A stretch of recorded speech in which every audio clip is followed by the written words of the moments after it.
মুসা আলাইহিস সালামকে আল্লাহ ওহী পাঠাইছে, মুসা আমার ওলি মারা গেছে, কোথায় জঙ্গলে কি করব, জানাজা পড়াইতে হবে।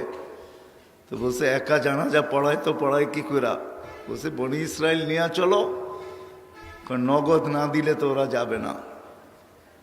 তো বলছে ঘোষণা করো ওলির জানাজা যে পড়বে গুনাহ মাফ। বলছে সত্য, বলে বিলকুল সত্য। ঘোষণা দিয়েছেন, চলছেন জঙ্গলে, যে দেখে বদমাস পোড়া মোড়া আছে, যাকে মুসা আলাইহিস সালাম ঘাড় ধাক্কা দিয়ে শহর থেকে বাহির করে দিয়েছেন। বনি ইসরায়েল জিজ্ঞাসা করছে বদমাস আবার ওলি হইল কবে, জীবনে খেলা বহুত দেখাইছো, এটা কি শেষ খেলা? 40 বৎসর ময়দানে ঘুরাইছো আমাদেরকে, মনে নাই কি কি করছো, কি কি করছেন মনে নাই আপনার?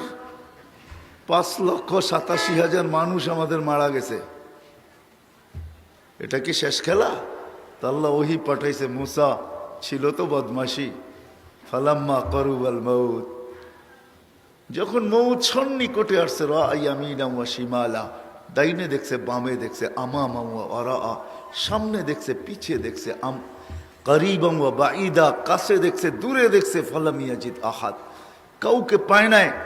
ফালাম্মা রাআল উফুক, উপর দিকে দেখে একটা চিৎকার দিছে, ইয়া মাল্লা তাদুররুহু যুনুব, ও আল্লাহ গুনায় যার ক্ষতি সাধিত হয় না, ওয়ালা তানকুসুহুল মাগফিরা, মাফ করলে যার ভান্ডারে কমে না, ফাআরা ফরিদাম আমুতু ফরিদাম ওয়াহিদা, দেখ জঙ্গলে একা একা পোড়া মরতেছি, ওয়ান্তা কুলতা আনতাল গাফুরুর রহিম, আপনি বলতেছেন আপনি গাফুরুর রহিম, আমাকে যদি মাফ না করেন তো আপনি গফুরুর রহিম হইয়া সারা দুনিয়া লাভ হইল মানলাম, কিন্তু আমার হইল তো হইল কি, আমার তো কিছু হইল না।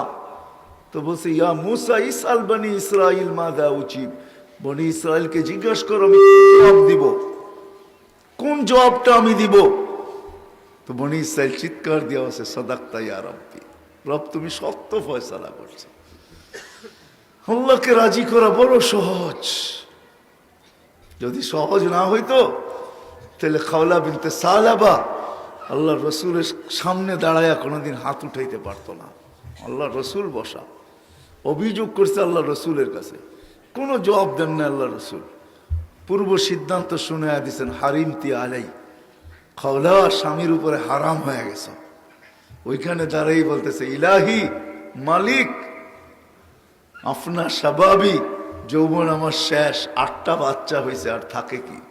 আকালা মালি, সম্পদ যা ছিল খায়া শেষ করে ফেলছি। তাফাররাকা আহলি, ইসলাম গ্রহণ করতে দেরি, পরিবার পরিজনের থেকে বিচ্ছিন্ন।